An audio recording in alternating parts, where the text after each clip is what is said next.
Rusty, Rheneas, and Skarloey chugged cheerfully through the Sodor countryside.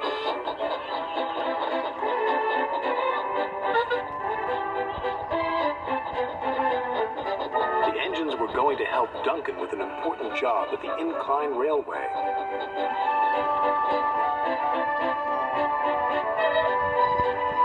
The engines enjoy working at the incline railway.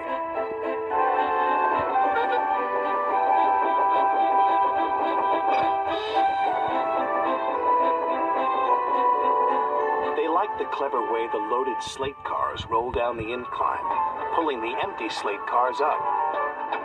But they are always careful. Duncan doesn't like working at the incline railway. He is always impatient to get back to the junction. This makes him careless and gets him into lots of trouble.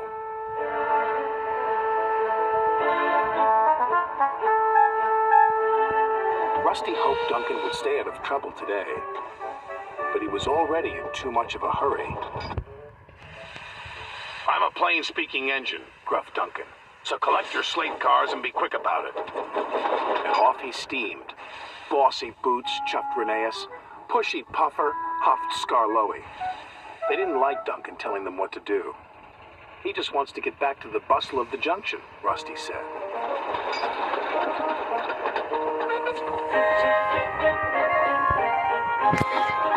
Duncan wanted everyone to work faster. "You're supposed to be helping me," he grumbled, "but you're as slow as snails." "We're proper engines," Rusty huffed crossly. "We follow the rules. We can't send up more than 4 slate cars at a time," chuffed Rheneas. "Then work faster," said Duncan impatiently. Later that day, Duncan was working the incline. "I'll show you how fast a really useful engine can work," Duncan called as he hastily biffed one slate car into another. And then another. Soon, Duncan had his 4 slate cars. "Nothing to it," he boasted to Rusty. "Those slate cars will pay you back," warned Rusty. "Slate cars don't like to be biffed." "I can handle slate cars," he cried. The 3 little engines could see Duncan was not going to listen. They carefully chuffed away from the incline with their slate cars full of slate. Duncan was so impatient he became even more careless. "I'll show that smelly diesel and those lazy steamers," he said to his driver. "Careful," cautioned his driver. "You're asking for trouble." And he got it. Duncan didn't notice his chain was tangled in the coupling of the slate car in front of him. Suddenly, he was being pulled up the track by the empty slate cars. "Bouncing bogies," he cried. "It's got me."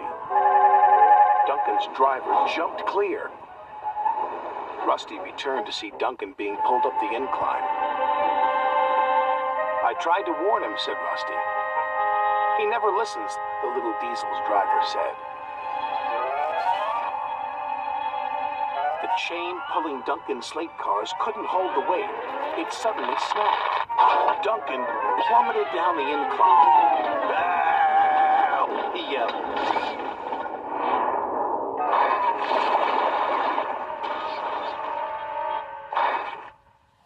"Glug, glug, glug," he said. "Bluggle my bloiler." Duncan felt foolish and very wet.